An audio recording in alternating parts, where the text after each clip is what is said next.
What are the essential characteristics, no, of a great leader? Number one, self-confidence. What is self-confidence? Self-confidence now is an attitude about your skills and abilities.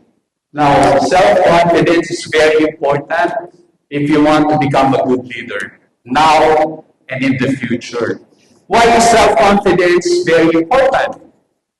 Now, if you happen to be a leader or you have a leader who is self-confident, no? Mataas yung tiwala sa sarili, very dynamic, very enthusiastic, no? It goes without saying that each and every team members of that leader will also be enthusiastic and dynamic, right? Kasi syempre, yung self-confidence is infectious, no? In a positive or in a good way, no? So nakakahawa yun. So kung dynamic, magaling ang leader mo, definitely each members will be magaling also. Now next characteristic of a great leader is strong management and communication skills. Importante yan for a leader to develop or to have very good management and communication skills. Why? Because as a leader, it is expected of you to be on top of the situation all the time. Tama? People look up to you dahil ikaw ang leader.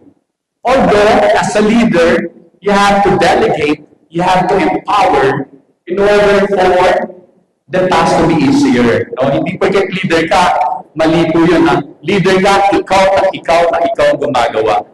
Okay? Don't you ever dare do that. As a leader, you need to delegate, you need to empower, to make the loads or the jobs easier for everyone. Another characteristic of a great leader, creative and innovative. No? When we say creative, this has something to do with your imagination. Pag sinabi naman natin innovative, this is you constantly look for better ways to do things. No? Hindi ka nakokontento. You constantly look for better way to do things. Another essential characteristic is perseverance and resilience. When we say perseverance, this is simply the never give up attitude. No? So as a businessman, as a leader, you will be facing a lot of problems, a lot of issues, a lot of difficulties, but then just try to practice perseverance. Never give up. Never give up. When we say naman resilience, it's actually your adaptability, no? Your adaptability or your way to recover easily from whatever problems you are facing. That's called resilience. Now, another characteristic, willingness to take risks. Okay, as a leader, you will sometimes be facing a problem, dilemma that you have to take risks. And before you decide as a good leader, it is imperative of you to weigh all your options, no? Your pros and your cons before you come up with a decision.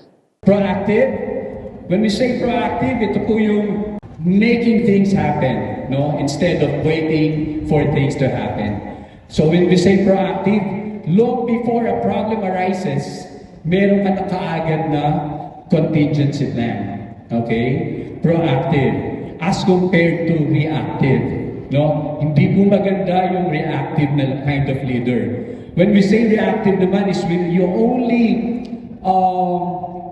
come up with solutions once the problem is already in your face.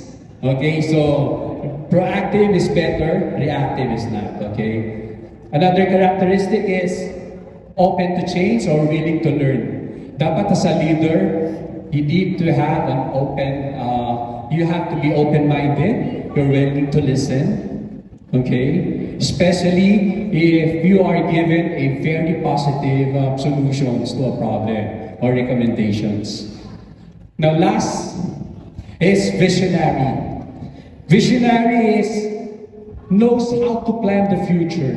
No? Pag sinabing ang leader na is a visionary, these are the type of leader na talagang they look ahead, they look beyond, they plan ahead. Okay?